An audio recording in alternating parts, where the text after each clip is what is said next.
하나님의 말씀은 고린도후서 12장 9절로 10절 말씀입니다. 고린도후서 12장 9절로 10절.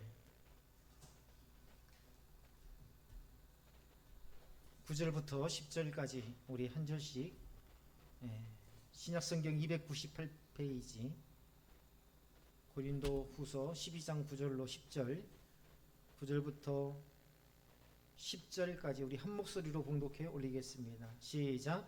나에게 이르시기를 내 은혜가 내게 족하도다.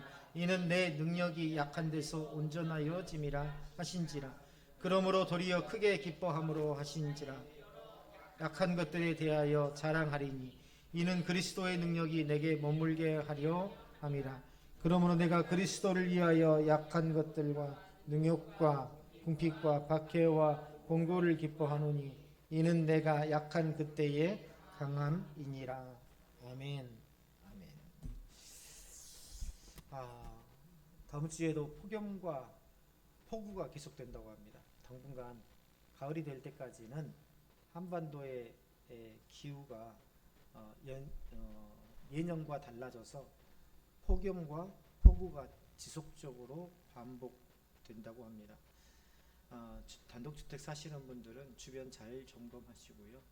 또 폭우에 문제가 없도록 또 기도로 준비하시고 또 정비하셔서 준비해 주시고, 도움이 필요하시면 우리 힘센 노동력을 가진 이종호 집사님 계시니 언제든지 저한테는 말씀하지 마시고 우리 앞에 사랑이 삽니다. 주님의 이름으로 사랑하고 축복합니다. 어제도 더운데 우리 이종호 집사님하고 조다영 집사님하고 할머니 집 와가지고 고치고, 또 교회에 시멘트가 필요하다고 또 50보를 또 싣고 와가지고 또 같이 날라주시고, 참 고생이 많습니다. 쉬는 시간에도, 쉬는 날에도 쉬지 않고 열심히 부모를 위해서 또 주를 위해서 섬기는 모든 손길이 결코 헛되지 않게 하실 줄로 믿습니다. 희수가 참 찬양을 잘해요. 그렇죠? 늘 저한테 눈치를 줘요. 나 바이올린 하기 싫다고 늘 눈치를 주는데 찬양을 들어보면 오전 찬양보다 훨씬 더 찬양 소리가, 아이들이 셋뿐인데 굉장히 크다라는 생각이 듭니다. 이제 5주에 한 번씩 아이들 찬양 인도를 오전에 한 번씩 맡겨보고요. 좀 더 은혜로운 방법을 한번 찾아볼까라는 생각이 듭니다. 오늘 고린도후서 12장 9절로 10절 말씀을 가지고 약할 때 강함이 되시는 주, 이 9절 보면 내 은혜가 내게 족하도다. 이는 내 능력이 약한 데서 온전하여 짐이라. 신학교 다닐 때 참 어려웠어요. 차비가 없어서 학교를 못 간 적도 있었고, 학교를 가가지고 집으로 또 돌아가지를 못한 적도 있었습니다. 자존심이 세가지고 누구한테 절대 돈 없다는 말을 안 하거든요.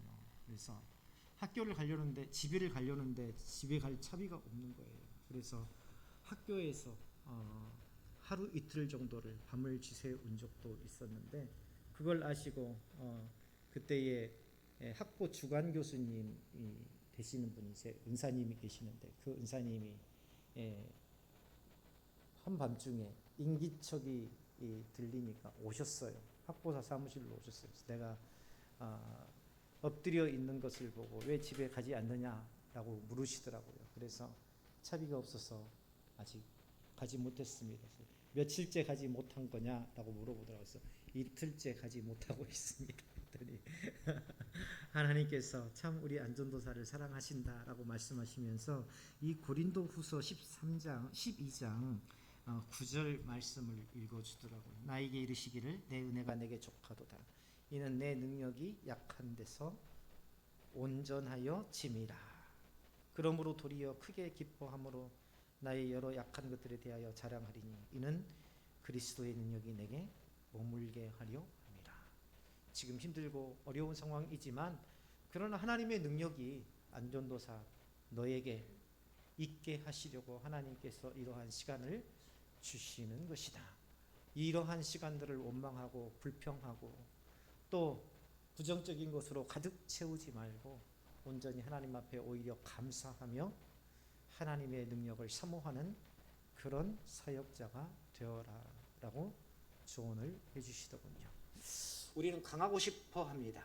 그렇죠. 누구보다도 강하고 싶어서 운동도 하고 누구보다 강하고 싶어서 공부도 열심히 하고 학생 때 신앙심이 깊어지면 강한 믿음을 소유하게 되고 삶의 이 어려움과 유혹 앞에서 흔들리지 않는 이 견고한 내면을 갖기를 소망하죠. 그런데 정작 하나님께서 우리를 강하게 만드는 방식은요, 세상이 말하는 그런 방법하고는 틀려요. 우리는 운동을 하고 좋은 것을 먹고 요즘에 보니까요, 헬스 트레이너들이 30대 40대 초반에 요절하더군요. 그래서 원인이 뭔가, 최근에 굉장히 유명한 헬스 트레이너가 30대 중반밖에 되지 않았는데 갑자기 돌연사했어요. 왜 그런가 봤더니 이 근육 같은 것들을 키우기 위해서 약물을 많이 먹더라고요. 그래서 워낙 신체적으로 인공적인 근육을 많이 키우다 보니까 이게 무리가 간 겁니다.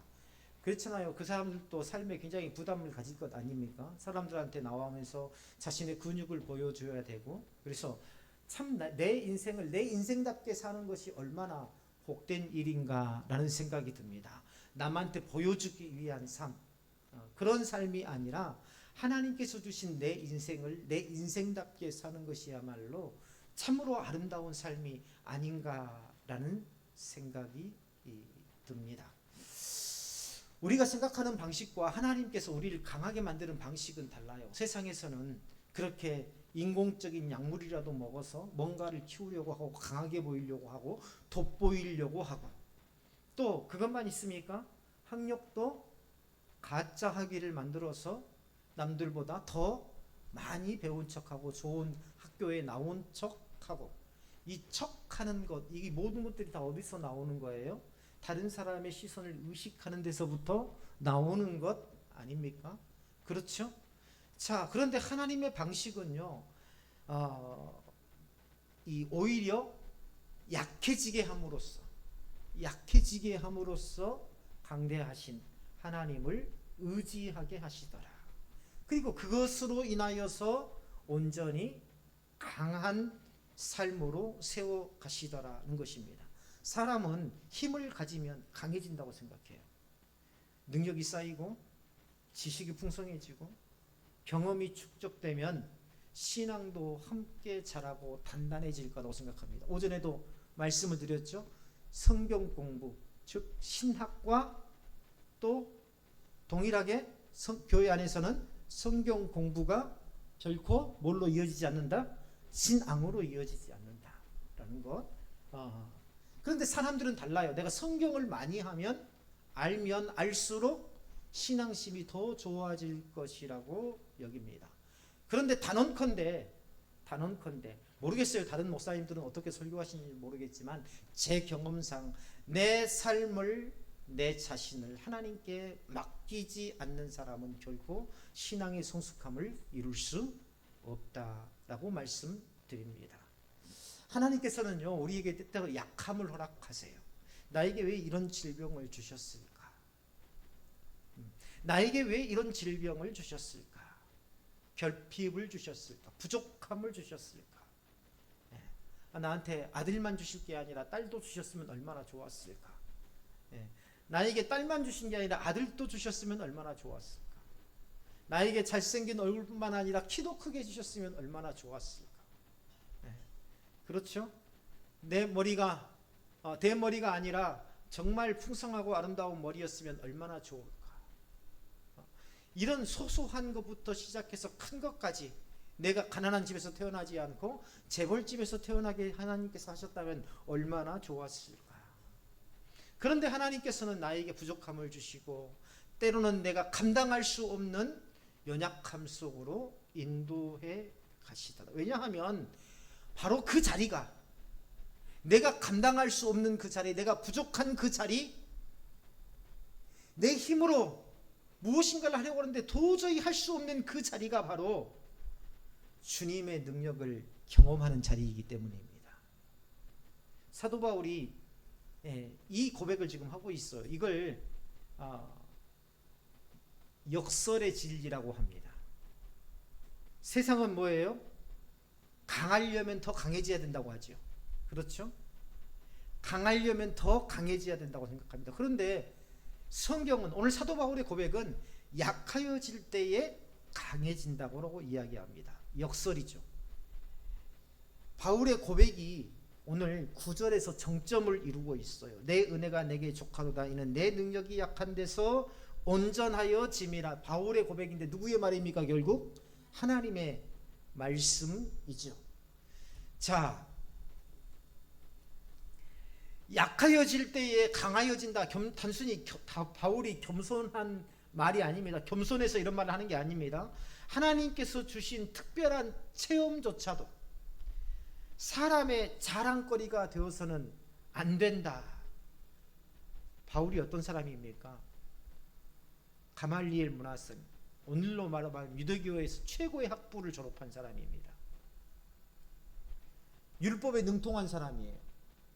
다소 출신 아닙니까? 다소라고 하면은요, 오늘날로 말하면 아주 큰 대도시, 정말 번성한 대도시, 또 로마 시민권을 가진 사람이었습니다. 정말 어디에 부족한 것이 하나도 없는 그런 사람이었습니다. 그런데 바울이 이런 말을 하는 것은 내가 하나님 앞에 했던 예수님을, 부활하신 예수님을 만난 그 특별한 체험조차도, 내 출신이나 내 능력조차도, 내 배움조차도 결코 자랑거리가 되어서는 안 된다라는 것을 스스로 이야기하고 있는 것입니다. 그러한 은혜가 어디까지나 누구에 의해서 얻어진 것이다? 하나님의 주권에 의해서 이루어진 것이다 하는 것을 지금 명확하게 밝히고 있는 겁니다. 내가 약해질수록 누가 돋보이는 겁니까? 하나님께서 돋보이는 거죠.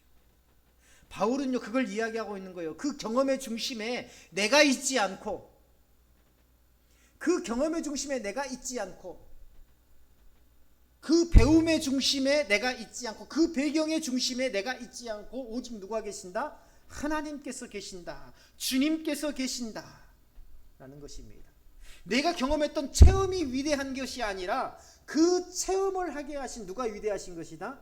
하나님께서 위대하신 것이다 라고 지금 사도 바울이 고백하고 있는 것입니다. 그래서 사도 바울은요, 고린도후서 12장 2절에서 마치 결론처럼, 이 문맥상으로는 어디예요? 서두에 있죠. 2절이니까. 그렇죠. 근데 마치 결론처럼 이야기하는 겁니다. 나는 모르거니와 누구는 아신다? 하나님은 아시느니라. 자신의 체험을 신비화하거나 특별한 권위로 삼으려는 자들에 대한 분명한 경계죠. 조심해야 됩니다. 내가 당신의 마음을 읽을 수 있습니다. 내가 하나님 앞에 직접 애언을 듣습니다. 내가 기도하면 당신이 앞으로 뭐가 될지, 어떤 길을 가게 될지 내가 다 압니다. 이런 사람들은 정말 조심해야 됩니다. 물론 그러한 신비한 능력을 가진 사람이 있습니다. 그런 은사를 받은 사람들이 있어요. 예언의 은사, 그렇죠? 방언의 은사와 같이 예언의 은사를 가진 사람들이 있습니다.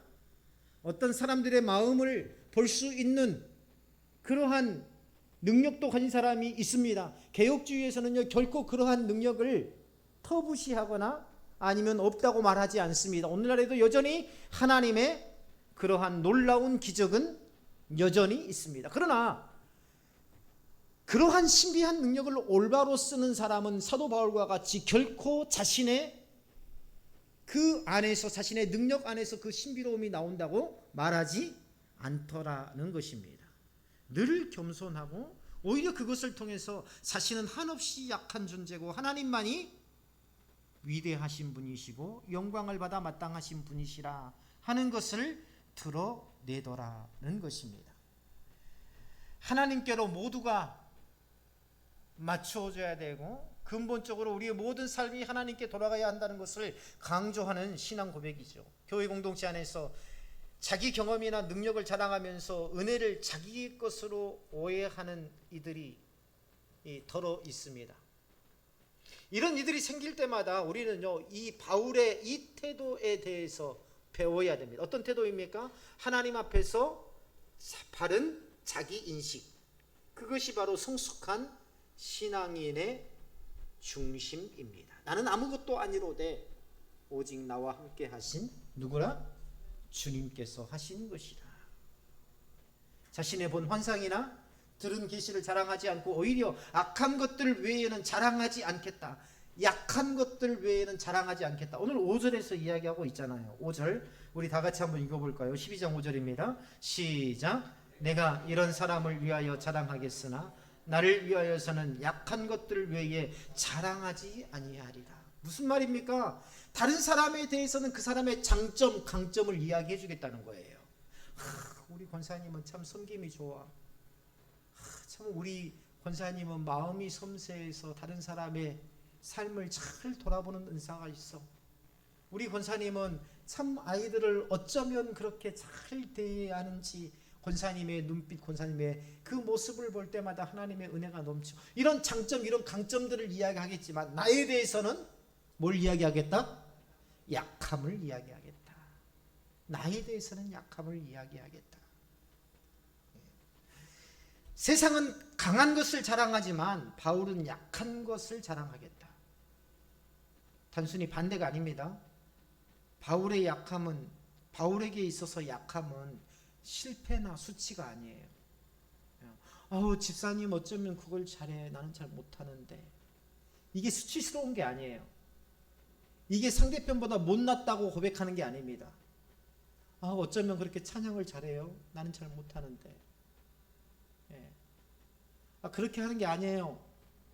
이렇게 하는 거예요. 그게 아니잖아요. 왜 그렇게 하세요? 오늘 오전에도 말씀드렸지만 누구로부터 상처를 많이 받아요? 가르치려고 하는 자들에게서 우리는 상처를 많이 받습니다.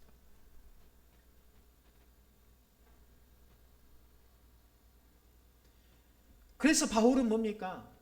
나는 약함을 자랑하겠다. 그리고 다른 사람의 장점, 다른 사람의 강점을 드러내주고 나의 약함을 하나님 앞에서 오히려 자랑하겠다. 왜 그렇습니까? 내 약함이 하나님의 능력이 머무는 지점이기 때문입니다. 다시 한번 말씀을 드립니다. 나의 약함이 뭐라고요? 하나님의 능력이 머무는 지점이다. 아파봐야 내가 아팠을 때에 비로소 하나님의 은혜가 내게 있다는 것을 경험합니다. 내가 가난에 처했을 때에 비로소 하나님께서 나를 채우신 분이시다라는 것을 경험하게 돼요. 내가 말할 수 없는 슬픔에 잠겼을 때에, 그때에 그 누구도 어떤 사람도 위로자가 되지 못합니다. 내 주변에, 내가 슬픔에 잠겼는데 내 주변에 누군가 나를 도닥거리고 나를 위로해 주는 사람이라면 내가 아직 진짜 슬픔에 빠져보지 않는 거예요. 정말 진짜 슬픔은요, 그 누구도 나의 위로자가 되줄 수 없어요. 그럴 때에 누가 위로자가 될 수 있어요? 하나님만이 위로자가 되주시더라. 바로 그 지점, 내가 약한 곳, 내가 약해질 때, 그때가 바로 하나님의 능력이 머무는 그곳이더라. 하나님께서 바울에게 허락하신 육체의 가시가 이 진리를 바울이 삶으로 가득하게 만든, 또 체득하게 만든 그런 하나님의 특별한 훈련이 있었다라고 바울이 고백하고 있습니다. 누구에게나 가시가 있어요. 어떤 사람에게는 자녀가 가시이기도 하고, 그렇게 말 안 듣고 삐뚤어지고, 오히려 뭔가를 말하면 더 삐뚤어지고. 우리 아들은 왜 그럴까? 우리 딸은 왜 그럴까? 그렇게 생각하지 마세요. 모든 것은 다 어디에서 나오는 겁니까? 관계성에서 나오는 겁니다. 관계성. 틀이 삐뚤어졌는데 아무리 맞추려고 해도 맞춰집니까? 안 맞춰지죠. 그 관계성을 바로 잡을 때까지는요, 자기 제자리로 돌아오지 않습니다. 제가 언젠가 말씀드렸죠?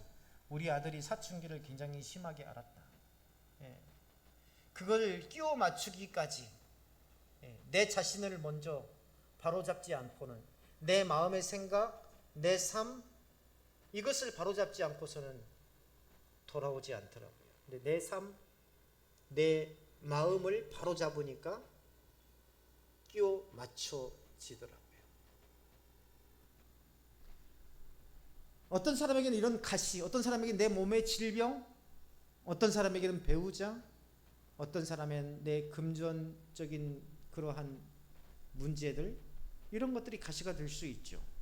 가시라는 건 뭡니까? 이례적인 게 아니라 지속적인 거예요. 지속적인 거. 신학자들은요, 이 바울의 가시가 어떤 신학자들은 안질이라고 합니다. 바울이 눈이 약해서 잘 보지 못했을 것이다. 그렇게 추측하기도 하고 어떤 사람들은 바울이 간질 환자였을 것이다. 그래서 심각한 육체적 고통을 겪고 있었을 것이다 라고 말하기도 하고, 다시 말하면 안질이라든가 간질의 특징이 뭐예요? 이게 반복적으로 일어나는 것이죠. 반복적으로 일어나. 또는 어떤 신학자들은 반복적인 박해라고도 이야기를 합니다. 그러나 본질적인 것은요, 안질이냐 간질이냐 지속적인 또 이 불특정 다수에게 당했던 이 박해냐 이게 중요한 게 아니라 그것이 왜 바울에게 주어지는가에 있습니다. 중요한 건 그거예요. 그게 왜 바울에게 주어졌는가. 다른 아들은 안 그런데 왜 우리 아들만 그런가. 그게 아니라 왜 이 아들을 나에게 하나님께서 주셨나. 그런 그 경우를 많이 봤습니다. 예전에 주택에 살 때, 연립주택에 살 때, 우리 제 어렸을 때 바로 앞집에 그 아들 외아들이 사는 집이 있었어요. 근데 아들이 아주 좋은 대학을 다녔습니다. 제가 알기로 고려대를 다니고 있었어요. 근데 연립주택이 그렇게 좋은 연립주택이 아니에요. 그 허름한 연립주택에서 바로 마주보고 있는데, 마주보고서 사는데 그 아주머니 아저씨가 우리를 만나면, 주변 사람들을 만나면 늘 자랑하는 게 뭐였냐면 아들 자랑이었어요. 우리 아들이 고려대 들어갔어. 우리 아들이 공부를 잘해. 우리 아들 어쩌면 그렇게 똑똑한지 몰라. 그런데 그 아들이 어느 날 자기 방에다가 연탄을 피워놓고 자살을 했어요. 그래서 봤습니다. 제가 아침에 그 아주 뻣뻣해진 시신을 앰뷸런스가 와. 아침인데 새벽인데요, 잠을 못 자게 막 계속 앰뷸런스가 울려요. 막 온 동네가 떠나갈 정도로. 그래서 나와서 보니까 우리 어머니가 아유 어떡하나 하고 막 거의 막 울다시피 하시더라고요. 보니까 앞집에 보니까 마침 그 앰뷸런스에 있는 사람들이 남자의 시신을 이렇게, 어머니가 얼른 눈을 가리시더라고요. 그 어머니가 따라 나오면서 그래요. 아이고 나중에 그렇습니다. 어쩌다가 저런 아들이 내게 왔을까. 어쩌다가 저런 아들이 내게 왔을까. 탄식하더라고요.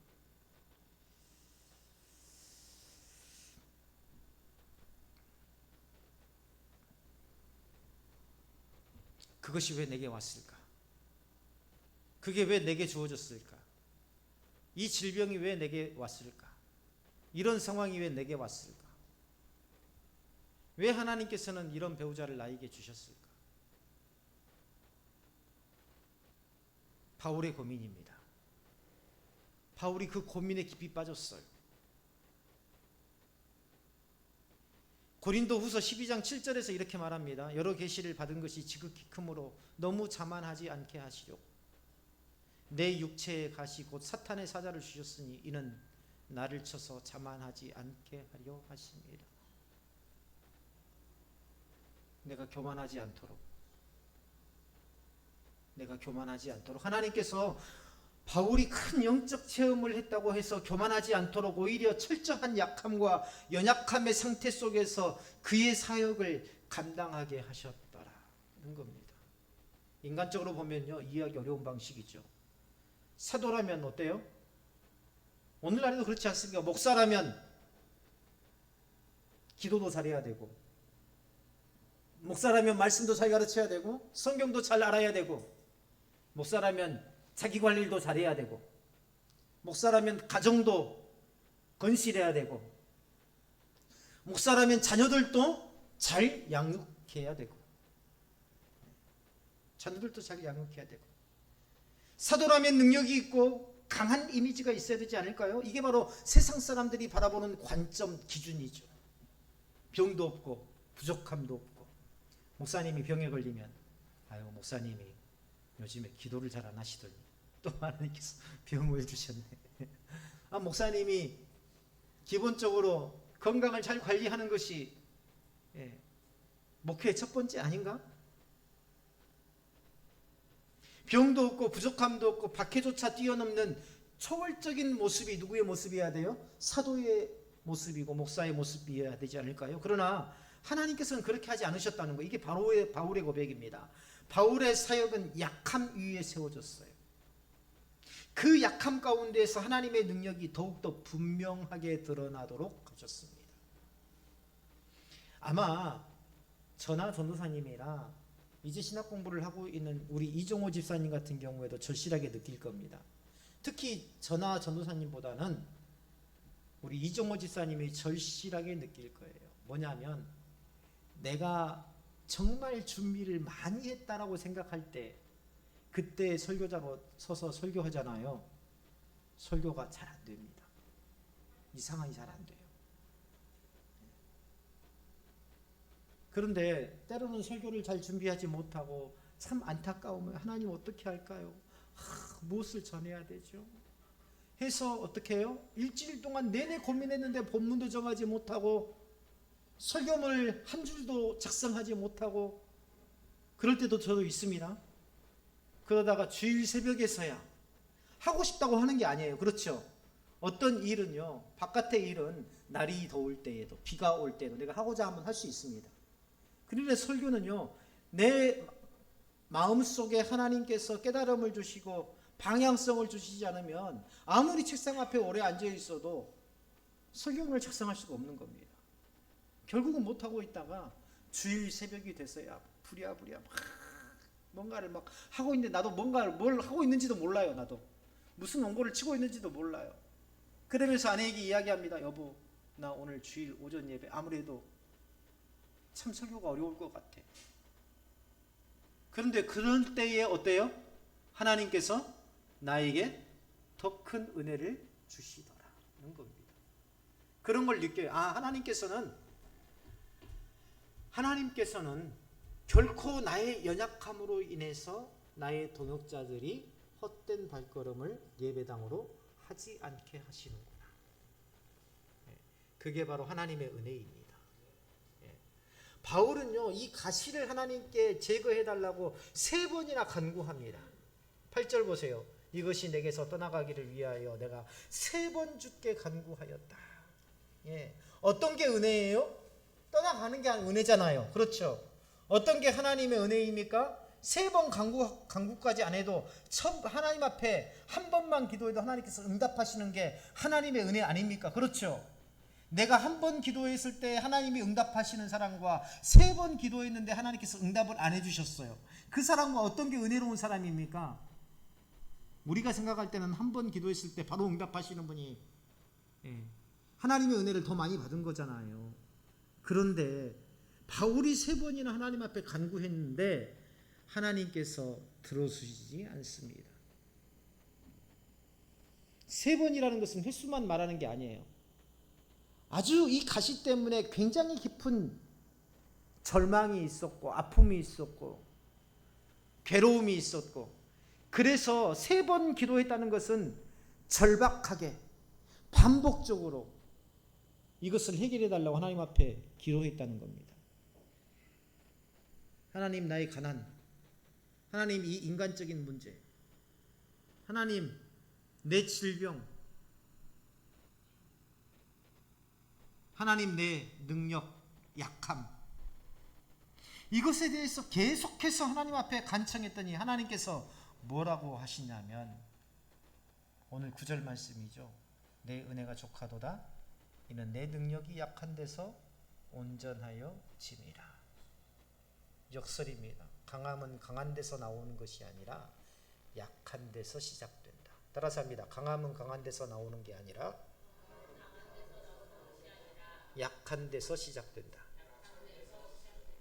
저는요, 말씀을 깨닫고 나서 이 고린도 후서 12장 9절의 말씀을 묵상한 이후로는요, 그때의 그 학보사에서 저녁에 그 은사님께 이 말씀을 듣고 1:1 설교죠. 나 한 사람을 놓고 은사님이 설교를 해주신 겁니다.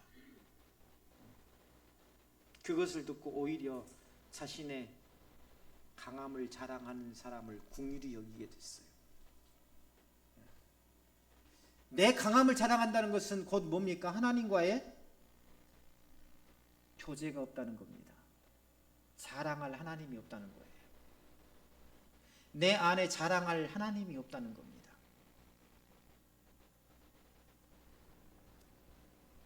하나님의 능력은 완전함이 아니라 결핍과 한계 속에서 온전히 드러나더라.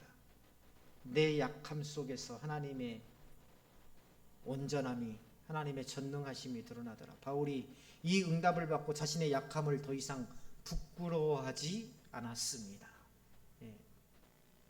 그래서요, 뭡니까? 내가 갖지 못한 것을 부끄러워할 필요 없어요. 누가 가졌으니까?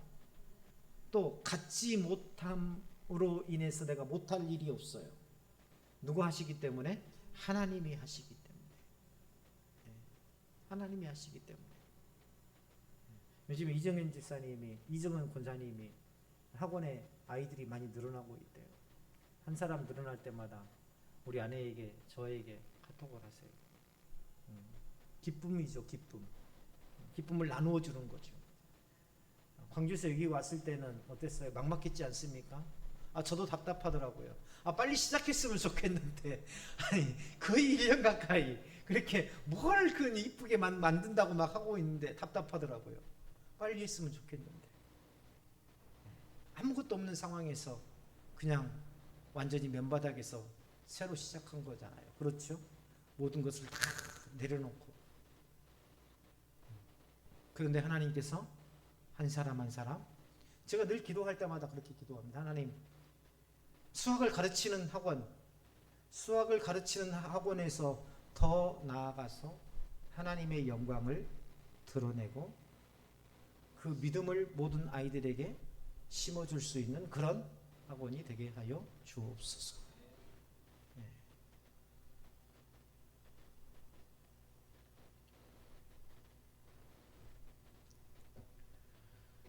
바울은요, 이 응답을 받고 자신의 약함을 더 이상 부끄러워하지 않고 오히려 그것을 자랑합니다. 19절 후반 보세요. 그러므로 도리어 크게 기뻐함은 나의 여러 약한 것들에 대하여 자랑하리니 이는 그리스도의 능력이 내게 머물게 하려 함이라.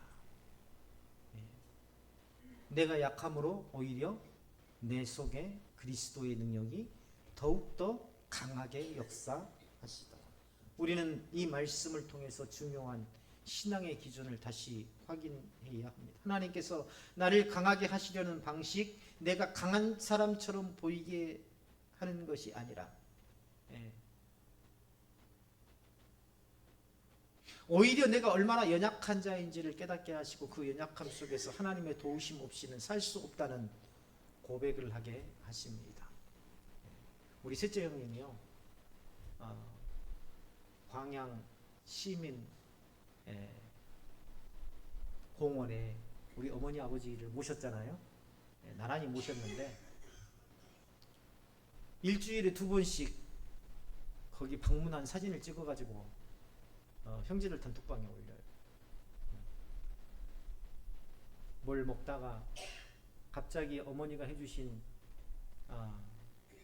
이 고구마 줄기로 만든 김치 있잖아요. 그걸 우리는 감잣대 김치라고 했는데, 감잣대 김치, 전라도에서는 그렇게 이야기를 했었어요. 감잣대 김치 그거 묻혀가지고 먹는데 어머니 생각이 나서 밥을 먹고 아내랑 둘이서 산책 삼아 어머니 아버지 묘소에 갔다가 사진 찍어서 올립니다.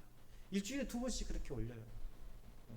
근데 제가 볼 때에는요, 뭐였냐면, 야, 너 지금 아버지 돌아가신 지가 몇 달이 됐는데 아직도 아버지 묘소에 한 번도 찾아오지 않는 거니? 형님이 이렇게 말하는 게 아니라 그렇게 말할 수도 있어요. 동생이니까. 그렇죠. 이 녀석, 또 형들에게는 형님들 왜 아버지 묘소에 한 번도 찾아오지 않습니까? 그렇게 말할 수 있는데 그렇게 말하지 않는 거예요. 오늘은 비가 와서 갑자기 아버지 생각이 나서 아버지 묘소에 찾아왔습니다. 그런 모습들이 뭐냐면요, 그런 모습들이 우리 형제들도 자주 어머니 아버지 묘소를 찾았으면 좋겠습니다 라는 그런 소리로 들리더라는 겁니다. 조만간 한번 다녀오려고 그래요.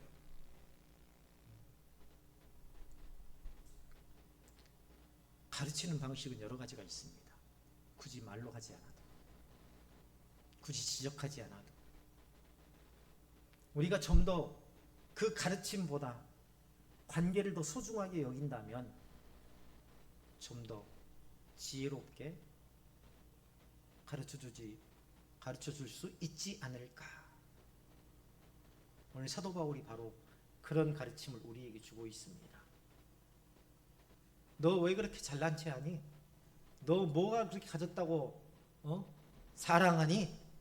너 그렇게 살면 안 돼. 예수 믿는 사람은 그렇게 사는 것이 아니야 라고 여기서 기록하고 있습니까? 그렇게 기록하고 있지 않잖아요. 그렇죠? 뭐라고 이야기하고 있어요? 내가 약해. 내가 가시가 있어. 지속적으로 괴롭힘을 당하고 힘들었어. 아팠어. 그런데 그래서 내가 하나님 앞에 기도했거든. 그것도 3번이나 하나님 앞에 기도했어. 그런데 하나님께서 내가 약한 그때에 온전하여질 것이다 라고 나에게 응답하시는 거야. 그때서야 나는 내 약함을 오히려 기뻐하게 됐어. 하나님, 내 삶을 왜 이렇게 만드셨나요? 내 육체를 왜 이렇게 만드셨나요? 나에게 왜 이런 시련을 주시나요? 이런 상황을 주시나요? 원망하고 불평하는 것이 아니라 오히려 그것을 자랑하게 되었어. 그 누구의 말도 아닌 하나님과 자신의 말을 하고 있더라는 것입니다. 사랑하는 도유자 여러분, 첫째는 우리가 사도 바울과 같이 남의 장점, 남의 강점은 드러내고 나의 약함을 하나님 앞에 자랑하는 삶이 되시기를 바랍니다. 두 번째, 나의 강함, 나의 아는 것을 가르치기보다 오히려 내 삶을 통해서 모든 사람들에게 가슴으로 느낄 수 있도록 그러한 더 큰 가르침을 주는데 힘쓰시기를 주님의 이름으로 축원합니다.